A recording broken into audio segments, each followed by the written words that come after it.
Hello बच्चों, class 11th की physics में आज हम सब लोग यांत्रिक तरंगे स्टार्ट करने वाले हैं बालाजी पब्लिकेशन से। तो आप सभी बच्चों का हमारे अपने प्यारे से यूट्यूब चैनल आदर्श बालाजी सॉल्यूशन पर स्वागत है। इस वीडियो में हम सब लोग तरंगे यूनिट का सबसे पहला चैप्टर पढ़ेंगे, यांत्रिक तरंगे।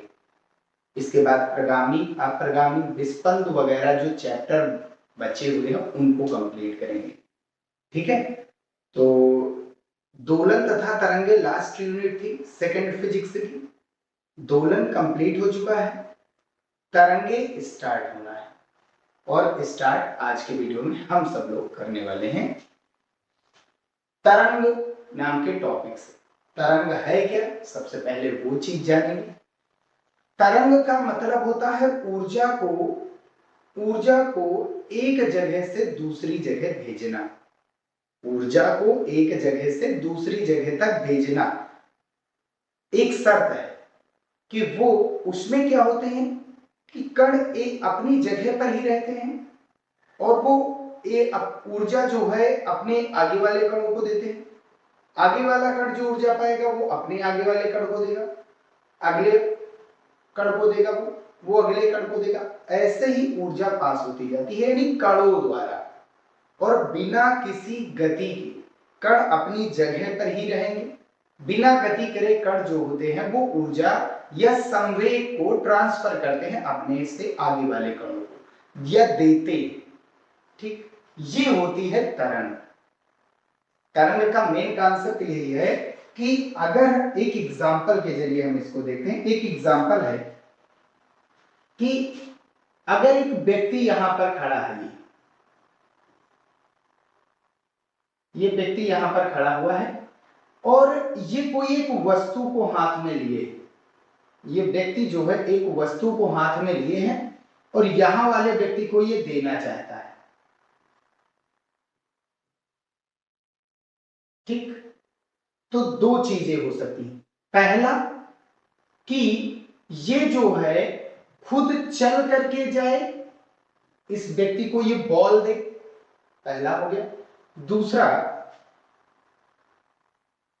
ये करे कि ये अपने पास वाले व्यक्ति जो खड़ा हुआ है ये उसको ये बॉल दे, ये बॉल वो उसको दे और ये बॉल ले करके ये व्यक्ति अपने आगे जो खड़ा है ये उसको ये बॉल दे दे, इससे लेकर के इसको बॉल दे दे और ये क्या करे, इससे बॉल ले करके इसको दे दे। ऐसे ये ऑब्जेक्ट, ये बॉल इसके पास पहुंच सकती है। ये चीज समझिए, ऐसे ये वस्तु इसके पास पहुंच सकती है। क्या इसमें किसी भी व्यक्ति ने कोई गति करा? नहीं करा, जहां पर है वो वहीं पर खड़ा है। बस उसने अपने से आगे वाले कणों को ये या आगे वाले व्यक्तियों को इसने बॉल को दे दिया, जिसके जरिए ये बॉल इस व्यक्ति से इस व्यक्ति के पास पहुंच गया। सेम यही काम तरंग करता है। तरंग में जो कण होते हैं, समझिए बात, कण जो होते हैं वो बिना हिले डुले अपने से आगे वाले कणों को ऊर्जा देते हैं और वो ऊर्जा आखिरी वाले कण तक पहुंच जाती है बिना किसी गति किए हुए। कण कोई गति नहीं करता है। डेफिनेशन देखते हैं, वेव्स इंग्लिश में कहते हैं तरंग किसी माध्यम या निर्वात, ठीक, माध्यम मतलब पदार्थ में उत्पन्न वह विक्षोभ है जिसके द्वारा ऊर्जा व संवेग का संचरण माध्यम यानी पदार्थ के कणों के अभिगमन के बिना होता है। जब किसी माध्यम में तरंग संचरित होती है तो माध्यम के कण कंपन करने लगते हैं। अब एक बॉल को लीजिए, उस बॉल को एक तालाब में फेंकिए, तालाब में क्या होंगी? तालाब की में लहरें बनेंगी, यानी कि जहां पर बॉल फेंका है वहां पर उसके पास वो ऊर्जा गई है, गतिज ऊर्जा। उसने क्या की, उस पानी ने, तालाब के पानी ने अपनी स्थिति में, ध्यान से समझिए, जो ऊपर वाले कण थे, बस समझिए, नीचे वाला कण जैसे पाया ऊर्जा, ये ऊर्जा अपने ऊपर वाले कणों को देगा वो उससे ऊपर वाले कणों को, वो उससे ऊपर वाले कणों को, वो उससे ऊपर वाले कणों को, और फिर नीचे वाले कणों को, मतलब ऐसे ही ट्रांसफर करेगा ऊर्जा को एक जगह से दूसरी जगह। तो ये ऐसे ही लहरें बनती है, सेम वही चीज तरंग बनती है। ठीक है, जैसे वायु में ध्वनि ऊर्जा का संचरण हम बोल रहे हैं, तो जो कण है हवा के, ये हवा के कण ऊर्जा, ध्वनि की ऊर्जा को उसने पाया, वो आगे वाले कणों को दिए, उसने आगे वाले कण को दिया, उसने आगे वाले कणों को दिया, ये ऐसे ही हर जगह पर पहुंचती है ध्वनि।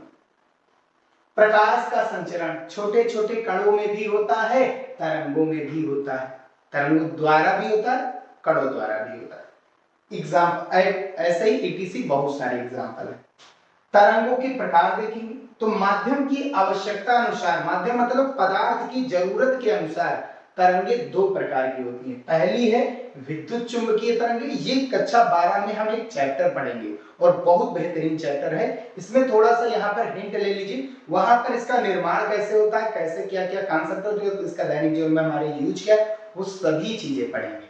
बस ये याद रखिए, बहुत जरूरी चीज है इलेक्ट्रोमैग्नेटिक वेव्स, वे तरंगे जिनके संचरण के लिए माध्यम की आवश्यकता नहीं, यानी कोई पदार्थ की जरूरत ही नहीं, किसी कण की जरूरत ही नहीं ऊर्जा को एक जगह से दूसरी जगह तक ले जाने के लिए, ये अपने आप ऊर्जा को ले जाता है। मतलब ऊर्जा कणों के द्वारा, कण हो या ना हो, ये ऊर्जा पहुंच जाती है बिना किसी पदार्थ के। आप समझिए, बिना किसी के जरिए, यहां बीच में कोई रहेगा ही नहीं, और एक जगह से बॉल दूसरी जगह अपने आप पहुंच जाएगी, इसमें ये होता है।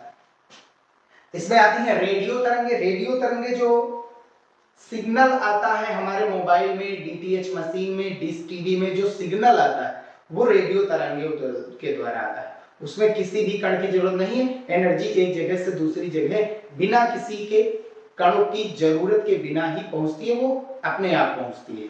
ठीक, सूक्ष्म तरंगे, जैसे आप सूक्ष्म तरंगे ऐसे समझ सकते हैं, जैसे हवाई जहाज उड़ रहे तो हवाई जहाज को सिग्नल भेजता है ये, ठीक है, या उसको रास्ता दिखाता है, ये सूक्ष्म तरंगों द्वारा किया जाता है। अवरक्त तरंगे, इसके बारे में पिछले वीडियोस में हम सब लोगों ने बहुत ज्यादा पढ़ा है। ऊष्मीय अवरक्त विकिरण को ही अवरक्त तरंगे बोला जाता है। अवरक्त तरंगे वो तरंगे होती है जिसे आप रिमोट का बटन दबाएंगे तो जो सिग्नल डीटीएच मशीन के पास पहुंचता है वो अवरक्त तरंगे ही ले जाता है। अगला कौन है, एक्स किरणें। एक्सरे वगैरह यानी हड्डी वगैरह की जांच करनी है, कोई फ्रैक्चर तो नहीं है, उसके लिए एक्स किरणों का यूज किया जाता है। गामा किरणें, वैसे गामा किरणों का आजकल यूज जो है कैंसर के इलाज में किया जा रहा है, और ये इनकी भेदन क्षमता बहुत ज्यादा होती है, ये हमारे शरीर के आर पार निकल जाती है। इनकी बात करेंगे। दृश्य किरणों में हम सब लोग जानते हैं जो जो चीजें हमको दिखाई देती हैं वो दृश्य किरणें हैं, दृश्य वस्तुएं, ठीक। सूर्य के प्रकाश को दृश्य प्रकाश भी बोला जाता है। यूवी तरंगे, अल्ट्रावायलेट यानी परावैंगनी तरंगे क्या होती है, परावैंगनी किरणें क्या होती हैं। परावैंगनी किरणें को हम सब लोगों ने पढ़ा है, जैसे एक अवक्षय परत होती है जो सूर्य से आने वाली परावैंगनी, मतलब ये हानिकारक तरंगे होती हैं, हानिकारक तरंगे होती हैं। और इसके बारे में पढ़ना तो बहुत सारा चीज है, लेकिन बस ये चीज याद रखिए हमारे शरीर के लिए लाभदायक नहीं होती है, बस केवल इसको छोड़ करके, दृश्य तरंगों को छोड़ करके, बाकी इनके पास ऊर्जा वो होती है कि वो हमारे शरीर पर हानिकारक प्रभाव डाल सकती हैं, स्किन कैंसर वगैरह आदि। अब ये चीज हम 12th में पढ़ेंगे, अच्छे से पढ़ेंगे। वहां आगे बढ़ते हैं। आगे हमारा है नोट में कुछ चीजें हमने बताई है कि विद्युत चुंबकीय तरंगे निर्वात में भी संचरित हो सकती है। निर्वात का मतलब अंतरिक्ष, किसी भी चीज, वहां पर कुछ है ही नहीं, कोई कण है ही नहीं, अब वो इसीलिए वहां पर निर्वात बोल दिया गया, और वो वहां पर भी ये संचरित हो सकती है, हो जाती है, ये चीज कहने का मतलब। और इनकी जो चाल होती है निर्वात या वायु में, वो 3 × 10⁸ मीटर पर सेकंड होती है, जैसा कि प्रकाश की चाल की होती है। भाई प्रकाश की चाल एक भाग ही तो है विद्युत चुंबकीय तरंग का। अब दूसरी आती है हमारी यांत्रिक तरंगें। जैसे विद्युत चुंबकीय तरंगों के संचरण के लिए माध्यम की जरूरत नहीं थी, लेकिन इसके लिए जरूरत पड़ेगी, ये बिना कणों के द्वारा, भाई कण होंगे नहीं तो ये तरंगें संचरित नहीं होंगी, बस ये चीज याद रखिए। कण होंगे नहीं तो हमारी आवाज एक जगह से दूसरी जगह नहीं जा सकती, अगर कण होंगे नहीं तो भूकंप नहीं आएगा, कण होंगे नहीं तो सुनामी नहीं, लहरें नहीं बनेंगी, समझ में आई बात। तो उनके लिए कण का होना जरूरी है, बिना उनके ये होंगे ही नहीं। तो वे तरंगे जिनके संचरण के लिए माध्यम यानी पदार्थ ठोस द्रव गैस कोई भी चीज की आवश्यकता होती है उन्हें यांत्रिक तरंगे कहते हैं। भूकंप तरंगे, जल तरंगे, ध्वनि तरंगे, स्प्रिंग तरंगे। बिना भाई लोहे की स्प्रिंग कैसे बनेगी, और स्प्रिंग बनेगी नहीं तो उसमें तरंगे कैसे उत्पन्न होगी, वो कंपन कैसे करेगा खींचने या दबाने से। ठीक, अब यांत्रिक तरंगों के प्रकार हम देखेंगे। यांत्रिक तरंगे दो प्रकार की होती है। सबसे पहला उसमें आता है अनुप्रस्थ तरंगे। अब आप एक हथौड़ा लीजिए और एक लोहा लीजिए, लोहा, और लोहे पर आप एक बार ऊपर से मारेंगे, लोहे पर एक बार आप ऊपर से मारेंगे तो यहां पर बनेंगी अनुप्रस्थ तरंगे, और लोहे के आप परिच्छेद क्षेत्रफल पर मारेंगे तो वहां बनेगी अनुदैर्ध्य तरंग। ये होती क्या है, पहले ये चीज समझिए। अगर जिस ओर तरंग जा रही है, कण लंबवत कंपन करे, जैसे पानी में देखो, पानी में पत्थर फेंकेंगे तो लहरें किधर बनती है, सामने, तरंगे जाती हैं सामने, लेकिन पानी के कण कहां जाते हैं, ऊपर नीचे, ऊपर नीचे, और लहरें किधर बढ़ती हैं, आगे की ओर। तो वही सेम यहाँ पर तरंग जो बनती है वो सामने की ओर, जब जो कण होते हैं वो कंपन करते हैं ऊपर नीचे, ऊपर नीचे, ऐसे ऐसे कण कंपन करते हैं ऊपर नीचे। ये कंपन की दिशा हो गई कण की, ऐसे दिखा दीजिए, ठीक है भैया। ये कण के कंपन की दिशा हो गई। कण किधर कंपन करेंगे, ऊपर नीचे, ऊपर जाएंगे नीचे आएंगे, ऊपर जाएंगे नीचे आएंगे, ऊपर जाएंगे नीचे आएंगे, ऐसे। तो इसको हम ऐसे भी दिखा सकते हैं, इसको हम ऐसे भी दिखा सकते हैं। कैसे, कण देखो, पहले धीरे धीरे धीरे धीरे धीरे धीरे कहां गया, ऊपर, फिर कहां आया वो कण, धीरे धीरे धीरे धीरे धीरे धीरे नीचे, अधिकतम मान पर गया, फिर से कहां आया, बीच में, फिर ऊपर गया, फिर बीच में आया, फिर नीचे की ओर गया, फिर बीच में आया, फिर ऊपर की ओर गया। मतलब कण ऐसे ऐसे ऐसे पानी के तरंगे, लहरें ऐसे ही तोड़ती हुई बैठती हैं। तो यही ये कण जो होंगे वो धीरे धीरे धीरे धीरे धीरे धीरे कहां जाएंगे, ऊपर जाएंगे, फिर नीचे आएंगे। तो इसको समय के सापेक्ष अगर दिखाया जाए विस्थापन कैसे हो रहा है, तो विस्थापन ऐसे होता है उसमें, ऐसे। ये मत समझना कि कण जो होते हैं वो ऐसे ऐसे जा रहे हैं, नहीं, ये स्थिति को दिखा रहा है। जैसे जैसे समय बदला, देखो समय यहां पर कितना था, 0, तो जो हमारे पास विस्थापन भी 0। कुछ समय बढ़ा, कण यहां पर पहुंच गया, मतलब कण कहीं पहुंचा, कुछ ऊंचाई पर गया, तो कण यहां पर गया, अपनी स्थिति, मतलब विस्थापन उसका क्या आया, इतना आया। कुछ और समय बीता, मतलब कुछ और समय बीता, यहां पर देखिए, तो विस्थापन कितना हुआ, अधिकतम। फिर कुछ और समय बीता तो विस्थापन क्या हुआ, इतना बचा। फिर और कुछ समय बीता, फिर विस्थापन कितना हुआ, इतना बचा। फिर और कुछ समय बीता, कण कहां पर आ गया, अपनी माध्य स्थिति। और समय बीता तो कण नीचे की ओर जाएगा, पानी की तरंगे नीचे की ओर जाएंगी, इतना विस्थापन आएगा। कुछ और नीचे जाएगा, समय बीतेगा तो कण कुछ और नीचे जाएगा, कितना विस्थापन आया नीचे की ओर, इतना। तो ये चीज होता है ऐसे, मतलब स्थिति दिखाई जाती है, समय के साथ लेकर के विस्थापन को दिखाया जाता है। इसीलिए ये ग्राफ कुछ ऐसा बनता है। कण ऐसे ही कंपन कर रहे हैं, बस समय के सापेक्ष इसका ग्राफ बनाएंगे तो ये कुछ ऐसी स्थिति दिखाएगा। ठीक है, कण है वैसे ही गति करेंगे लेकिन दिखाना ऐसे। ये इस जैसे तरंगे कहीं बनती हुई दिखाई देंगी तो आप समझ जाइएगा कि ये अनुप्रस्थ तरंगे। अनुप्रस्थ तरंगों में जो ऊपर की ओर अधिकतम विस्थापन होता है, ऊपर की ओर जो विस्थापन होता है उनको बोलते हैं गर्त। क्या बोलते हैं भैया, गर्त, सॉरी माफ कीजिए, उनको बोला जाता है स्रंग। ऊपर की ओर जो जाते हैं कण उनको बोला जाता है स्रंग। ऊपर की ओर के विस्थापन को कहा जाता है स्रंग। नीचे की ओर जो विस्थापन होता है उसको बोला जाता है गर्त। नीचे की ओर जो विस्थापन होता है कणों का उसको बोला जाता है गर्त। क्या बोला जाता है भैया, गर्त बोला जाता है। तो ऊपर की ओर विस्थापन स्रंग, स्रंग मतलब ऊपर की ओर विस्थापन,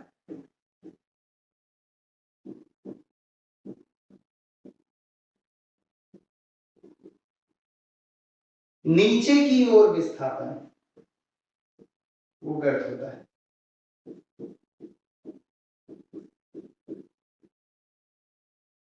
अच्छा, इसकी लंबाई अगर पता करनी है कि कितनी लंबाई है तो ध्यान से समझिए, इसमें एक चीज हम आपको बता दे रहे हैं, वो याद रखिएगा आप लोग, वो कि दो सरंग, पहला सरंग ये है, दूसरा सरंग ये है, दो क्रमागत सरंगों के बीच की दूरी को अनुप्रस्थ तरंग की तरंगदैर्घ्य कहते हैं, या फिर दो क्रमागत गर्त के बीच की दूरी को कहा जाता है तरंगदैर्घ्य, दोनों भी कहते हैं। दो क्रमागत सरंग या दो क्रमागत गर्त के बीच की दूरी को तरंगदैर्घ्य कहते हैं। ये एक सरंग और एक गर्त के बीच की दूरी को तरंगदैर्घ्य कहते हैं। एक सरंग ले लीजिए, एक गर्त ले लीजिए, तो एक तरंगदैर्घ्य बनेगा। तरंगदैर्घ्य मतलब तरंग की लंबाई। आगे बढ़ते हैं, अगला टॉपिक है हमारा अनुप्रस्थ तरंग, सॉरी माफ कीजिए, अनुदैर्घ्य तरंग, लॉन्गिट्यूडिनल वेव्स क्या होती हैं। इसमें अब हथौड़ा लोहे पर मारना, सीधे सीधे मारेंगे तो जो लोहे के कण है वो आगे पीछे कंपन करेंगे, यानी जिस ओर तरंगे जा रही हैं कण उसी की डायरेक्शन में क्या होंगे, कंपन करेंगे, आगे पीछे आगे पीछे आगे पीछे। जिस ओर तरंग जाएगी उसी ओर कण कंपन करेंगे। जैसे स्प्रिंग को आप खींच करके छोड़ दीजिए तो तरंगे किस ओर बनेगी, आगे पीछे, और कण भी, स्प्रिंग भी किधर की ओर जा रही है, आगे पीछे, तो कण भी आगे पीछे कंपन करेंगे और स्प्रिंग भी किधर की ओर कंपन करती है, आगे पीछे। समझिए बात, ठीक है। तो तरंगे जिस ओर कंपन कर रही हैं, जिस ओर जा रही, संचरित हो रही, कण भी उसी ओर अगर कंपन कर रहा है तो वो होती है अनुप्रस्थ तरंगे।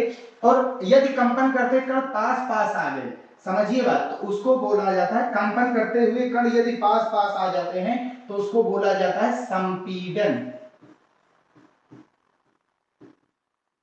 और यदि कंपन करते हुए कण दूर दूर चले जाएं तो उसको बोला जाता है विरलन। पास पास आ जाएं तो संपीडन और दूर दूर चले जाएं तो विरलन। दूर दूर चले गए तो विरलन।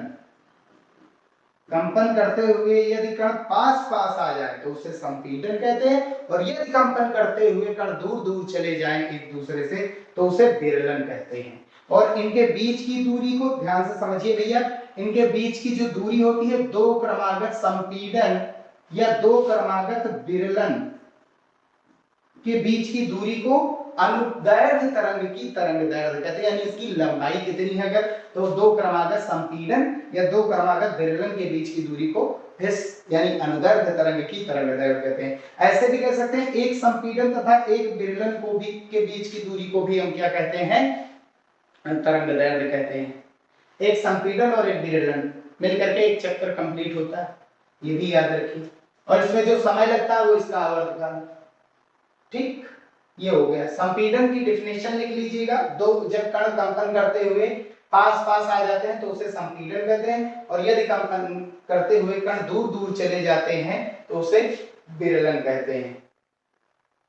डेफिनेशन देख लीजिएगा, जब किसी माध्यम में तरंग संचरण होने से माध्यम के कण तरंग संचरण की दिशा के समांतर गति करे, यानी समांतर उसी ओर, तो वह तरंग अनुदैर्घ्य तरंग कहलाती है। एग्जांपल ध्वनि तरंगे, स्प्रिंग तरंगे, जो हमारी आवाज निकल रही, ध्वनि निकल रही, उसमें भी कण किधर की ओर कंपन करते, आगे पीछे आगे पीछे। आगे बढ़ते हैं, अब हम सब लोग पढ़ेंगे तरंग गति से संबंधित परिभाषाएं। तरंग गति जब भी नाम आएगा तो ये ग्राफ आपको दिखाई देगा, अनुप्रस्थ तरंग वाला ग्राफ। ठीक, तो इसमें होता क्या है, यहाँ पर हमने कण का विस्थापन लिया और यहाँ समय लिया, क्योंकि समय किसी पर डिपेंड नहीं होता तो इसको एक्स अक्ष पर लेंगे, और इसी पर डिपेंड है कण का द्वारा किए गए विस्थापन, यानी कि इसको हम वाई अक्ष पर लेंगे, तो इसलिए इसको वाई से व्यक्त करते हैं और इसको टी से व्यक्त करते हैं। ठीक, अब बात समझिए, अब यहाँ पर जो चीजें हम बता रहे हैं वो समझिए। यह विस्थापन हो गया, कण जैसे जैसे समय बीत रहा है कण धीरे धीरे धीरे धीरे ऊपर जा रहा, अधिकतम मान पर पहुंचा, फिर समय बीत रहा है, कण आएगा अपने न्यूनतम मान यानी जीरो पर, फिर नीचे की ओर अधिकतम मान पर जाएगा, फिर बीच में आएगा, फिर ऊपर जाएगा, फिर बीच में आएगा, फिर नीचे जाएगा, फिर बीच में आएगा, फिर ऊपर जाएगा, मतलब ऐसे ऐसे। तो अब बात समझिए, कंपन करता हुआ कण द्वारा किसी एक ओर, भाई अगर माध्यम में तरंग संचरित हुई, भाई हमने कोई विक्षोभ किया, पत्थर मारा, लहरें बनी, तो कण क्या होंगे, भाई कंपन करेंगे, कंपन करने लग जाते। ये एक नोट याद, ये चीज याद कर लीजिएगा, हमेशा हमेशा याद कर लीजिएगा। इसको हमने कहीं लिखा भी है, आगे जाकर के हम दिखाएंगे, कहीं हमने लिखा है। अगर किसी माध्यम में हम सब लोग तरंग संचरित करते हैं तो माध्यम के कण जो होते हैं, पदार्थ के कण जो होते हैं वो कंपन करने लगते हैं, ठीक है, दोलन करने लगते हैं, कहने का मतलब उनमें कुछ ऊर्जा को ट्रांसफॉर्म करने लगते हैं, ऐसा कह दीजिए। तो कंपन करते हुए कण का किसी एक और अधिकतम विस्थापन, अधिकतम विस्थापन क्या इससे ज्यादा y का मान हो सकता है? y का अधिकतम मान इतना ही हो सकता है, नीचे की ओर y का अधिकतम मान इतना हो सकता है। तो किसी एक और अधिकतम मान जो होता है विस्थापन का, वो तरंग का आयाम कहलाता है, ठीक है। कण द्वारा किसी एक ओर किया गया अधिकतम विस्थापन ही तरंग का आयाम कहलाता है। जब किसी माध्यम में तरंग का संचरण होता है तो माध्यम के कण कंपन करने लगते हैं, कंपन करते हुए कणों द्वारा कंपन के किसी एक ओर अधिकतम विस्थापन तरंग का आयाम कहलाता है। और इसको ए से लिखते हैं, बहुत जगह कैपिटल ए से लिखा गया, कोई बात नहीं। नीचे की ओर अधिकतम विस्थापन, अधिकतम विस्थापन चाहे ऊपर की ओर का हो चाहे नीचे की ओर, ये कहलाता है आयाम। अधिकतम कितनी दूरी तक गया ये कहलाता है, अधिकतम कितनी ऊंचाई तक पानी उठा, अधिकतम कितनी ऊंचाई गहराई तक पानी गया, ये उसका आयाम कहलाता है, ठीक है। ए से लिखते हैं, मात्रक होता है मीटर और डायमेंशनल फार्मूला बीमा होती है एल। अब आवर्तकाल यानी टाइम पीरियड क्या कहते हैं, किसे कहते हैं? तो कंपन करते हुए कणों का एक चक्कर या एक कंपन में लगा समय, एक चक्कर या एक कंपन क्या होता है पहले वो समझिए। तो एक सुरंग तथा एक गर्त को एक चक्कर कहते हैं, एक सुरंग और एक गर्त को एक चक्कर कहते हैं। और यहां से यहां तक बात समझिए, एक बार कण ऊपर गया और फिर कण नीचे की ओर आया फिर बीच में गया, ध्यान से समझिए। कण यहां से चला, ऊपर गया, फिर कण कहां आया, नीचे की ओर आया, फिर कण कहां गया, यहीं पर। तो टोटल समय के सापेक्ष देखा जाए तो कण जो समय लगा वो इतना लगा। भाई कण कहां गया, ऊपर, फिर कहां आया, नीचे, फिर कहां आया, बीच में। ध्यान से समझिए, ये ग्राफ बीच से गया ऊपर, फिर नीचे, फिर बीच में आया, ये एक चक्कर कहलाता है। अब इसमें जो समय लगता है उसी को कहा जाता है आवर्तकाल, ठीक। तो यहां से यहां तक ये इतना, भाई ऊपर की ओर गया, फिर नीचे की ओर आया, फिर बीच में गया। कांसेप्ट समझिए, हम ये नहीं कह रहे कि यहां से यहां तक आने में जो समय ना, वो गलत है। विस्थापन इधर हो रहा है, इधर तो समय आ रहा है ना, तो इतना होने के लिए जो समय लगेगा वो आपका आवर्तकाल कहलाता है। जो टी आएगा वही कैपिटल टी कहलाएगा। इसका प्रतीक होता है कैपिटल टी, एसआई मात्रक सेकंड ही होता है। आवर्तकाल यानी कि समय बराबर क्या होता है, दूरी बटे 4। दूरी कितनी हुई, दूरी कोण के आधार पर होगी, ऐसा हमने एसएचएम में भी पढ़ा है। तो दूरी बटा 4, दूरी मतलब कोण के आधार पर, कोण के आधार पर कितना कोण बना, ये पाई और ये पाई कितना हो गया 2 पाई। और जो चाल होती है कोण के आधार पर, वो कोणीय चाल को ओमेगा से लिखते हैं। तो यहाँ कोण के कांसेप्ट पर 2 पाई अपॉन ओमेगा हो जाएगा टी बराबर। आवृत्ति क्या होती है, आवृत्ति का मतलब है कण 1 सेकंड में कितनी बार कंपन किया है, कण 1 सेकंड में कितनी बार ऊपर नीचे आया है, तो वो कहलाती है उस तरंग की आवृत्ति। तो किसी माध्यम में तरंग संचरित होने पर माध्यम का कोई एक कण 1 सेकंड में जितने कंपन करता है, जितनी बार वो ऊपर नीचे आता है, उसे तरंग की आवृत्ति कहते हैं। इसका प्रतीक n भी होता है, f भी होता है, न्यू भी होता है, याद रखिए। एसआई मात्रक हर्ट्ज होता है या कंपन पर सेकंड भी होता है, ठीक। अब एक चक्कर में कितना समय, एक चक्कर में लगा था t समय, या फिर हम ऐसे कह सकते हैं t समय के लिए कितने चक्कर लगते हैं, एक चक्कर लगते हैं। एक चक्कर मतलब एक कंपन लगता है, एक कंपन मतलब हाँ, एक कंपन में जो समय लगता है वही कहलाता है तुम्हारा कंपन करते हुए। एक कंपन में लगा समय, एक कंपन में जो समय लगता है वो आवर्तकाल, यानी टी बराबर एक कंपन। और 1 सेकंड में, टी समय में एक कंपन, तो 1 सेकंड में कितने कंपन, 1/t कंपन होंगे कि नहीं होंगे। तो 1 सेकंड में जो कंपन होते हैं अर्थात 1/t, वही आपकी आवृत्ति कहलाएगी। f से हम लिखेंगे आवृत्ति बराबर, देखो 1/आवर्तकाल। इसको पलट दीजिए, ओमेगा अपान 2 पाई आएगा। अगर हम ओमेगा बराबर करेंगे तो इसका 2 से गुणा हो जाएगा, यहां से फार्मूला बनेगा ओमेगा बराबर 2 पाई f। याद रखिए ओमेगा को यहाँ कोणीय आवृत्ति भी कहते हैं, याद रखिए कोणीय आवृत्ति भी को कहते हैं ओमेगा को, और कोणीय चाल भी, ठीक। अब कला क्या होगी, वह भौतिक राशि जो कंपन करते किसी कण की स्थिति व गति की दिशा प्रदर्शित करता है। कोई कण कहां पर है, वो किस दिशा में गति कर रहा है, इसके बारे में जो बताता है वही होती है तरंग की कला या कला। कलांतर नाम हम पढ़ेंगे, यानी दो कणों के बीच कितना अंतर है स्थिति का या दिशा के डायरेक्शन का क्या अंतर है, वो कलांतर बताता है। तो ये चीज याद रखिए, ये लोकेट करता है कि आखिर कण कहां पर है। ठीक है, तो उस कण की वो कला कहलाएगी। आगे बढ़ते हैं। तरंग दैर्घ्य क्या होता है? तरंग दैर्घ्य का मतलब यहाँ पर बात समझिए, यहां से यहां तक बात समझिए। कण एक चक्कर में एक आवर्तकाल में जो दूरी तय करता है, एक आवर्तकाल मतलब कण कहां गया? ऊपर, फिर बीच में आया, फिर नीचे गया, फिर बीच में आया, तो इसमें जो दूरी तय करेगा कण वो आवर्तकाल कहलाएगा। ठीक, एक आवर्तकाल में तरंग द्वारा चली गई दूरी को तरंग की तरंगदैर्घ्य कहते हैं। एक आवर्तकाल में, बात समझिए, दूरी मतलब दूरी बराबर 4 गुणा समय होता है। दूरी बराबर 4 गुणा समय। 4 कितना है? v है। समय कितना लगता है 1 सेकंड में? 1 सेकंड एक आवर्तकाल में जो समय लगता है उसको कैपिटल T से लिखते हैं, और 4 क्या है? v है।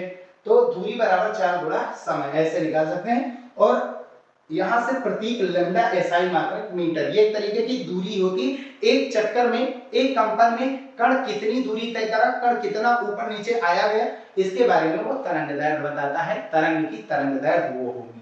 ठीक है, कण के आधार पर ही तरंग को डिफाइन कर रहे हैं हम लोग। अब तरंग संख्या क्या होती है? तो 1 मीटर लंबाई में तरंगदैर्घ्यों की संख्या को तरंग संख्या कहते हैं। 1 मीटर लंबाई में, 1 मीटर लंबाई ले लीजिए, उसमें कितने तरंगदैर्घ्य हुए, कितनी दूरी तय करी गई है, उसके बारे में बताता है तरंग संख्या। ठीक है, जो बटे में उसका मान 1 रखिए। बटे में कौन है? लैम्डा, तो लैम्डा का मान कितना? 1। 1 मीटर लंबाई में तरंगदैर्घ्यों की संख्या को तरंग संख्या यानी कि न्यू बार कहते हैं। अब आगे तरंग संचरण नियतांक, यहां यूज में नहीं, लेकिन अगले चैप्टर में बहुत ज्यादा यूज में है। 1 मीटर दूरी पर स्थित बिंदुओं के मध्य कलांतर, 1 मीटर की दूरी पर यदि दो कण है, एक पहला कण है, ये दूसरा कण है, और ये दोनों के दोनों कितने मीटर की दूरी पर है? 1 मीटर की दूरी पर है। तो इसकी कला क्या होगी? इसकी कला कुछ और होगी। पहला कण है तो इसकी कला φ1, ये दूसरा कण है इसकी कला φ2। इन दोनों में कला का अंतर कितना, यानी कोण का कितना अंतर है? तो डेल्टा φ बराबर φ2 माइनस φ1, यही आपका कहलाएगा, यही आपका डेल्टा φ ही आपका कहलाएगा तरंग संचरण नियतांक। के बराबर क्या होता है? 2 पाई। भाई एक चक्कर की बात करेंगे हम यहाँ पर, कितने चक्कर की? एक चक्कर की बात करेंगे तो कितना कोण बनता है? 2 पाई, और बटे में लैम्डा कर दीजिए। भाई 1 मीटर, अब यहाँ इसको आगे लिख दिया है, वैसे ये 2 पाई अपॉन लैम्डा होता है, बटे में लैम्डा है तो इसका मान हमने कितना डाला? 1। और 2 पाई क्या है? कालांतर है दो कणों के बीच। तो 1 मीटर दूरी पर स्थित बिंदुओं या कणों के मध्य कलांतर को तरंग संचरण नियतांक कहते हैं। कितना आता है भैया? कोण कितना आता है? 2 पाई आता है। कितना आता है? 2 पाई आता है। अरे यार ऐसे समझ लीजिए, लैम्डा दूरी के लिए कितना कोण बनता है? लैम्डा ये पूरा है, ये पूरा आपका लैम्डा है कि नहीं? तो कोण कितना बन रहा है? 2 पाई। तो लैम्डा दूरी के लिए कोण कितना है? 2 पाई है। लैम्डा दूरी के लिए कोण कितना है? 2 पाई है। तो 1 मीटर दूरी के लिए कोण कितना बनेगा? 2 पाई अपॉन लैम्डा बनेगा। वही तो सेम कॉन्सेप्ट हम बता रहे हैं। तो 2 पाई अपॉन लैम्डा ही क्या होता है? तरंग संचरण नियतांक, और बटे के लैम्डा को न्यू बार कहते हैं, तरंग संख्या कहते हैं। अब तरंग की चाल क्या होती है? कोई तरंग संचरित होते हुए 1 सेकंड में जितनी दूरी तय करेगा, तरंग संचरित हुई 1 सेकंड में वो कितनी दूरी तय कर रहा है, इसके बारे में जो बताती है वो तरंग की चाल। 1 सेकंड में चली गई दूरी को तरंग की चाल कहते हैं। वही सेम कांसेप्ट, एकांक समय में चली गई दूरी को, तरंग द्वारा चली गई दूरी को। तरंग किसके कांसेप्ट पर चलती है? कणों के द्वारा चलती है ना, कणों के कंपन के द्वारा तरंग चलती है। माफ कीजिए, कणों द्वारा नहीं, कणों के कंपन द्वारा तरंग चलती है। ठीक है, संचरित होती है। तो यहां से हम निकालेंगे v बराबर, अब बात समझिए, समय 1 सेकंड में यहां से यहां तक टोटल समय कितना लगा? एक आवर्तकाल। एक आवर्तकाल में कितनी दूरी तय करता है कोई तरंग?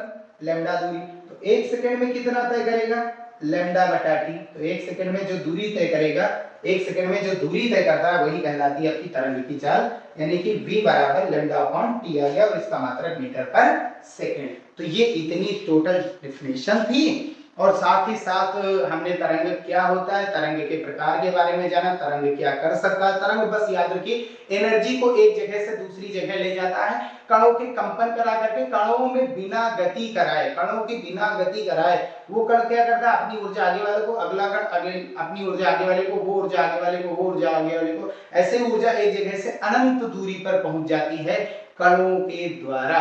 तो यही काम करता है तरंग।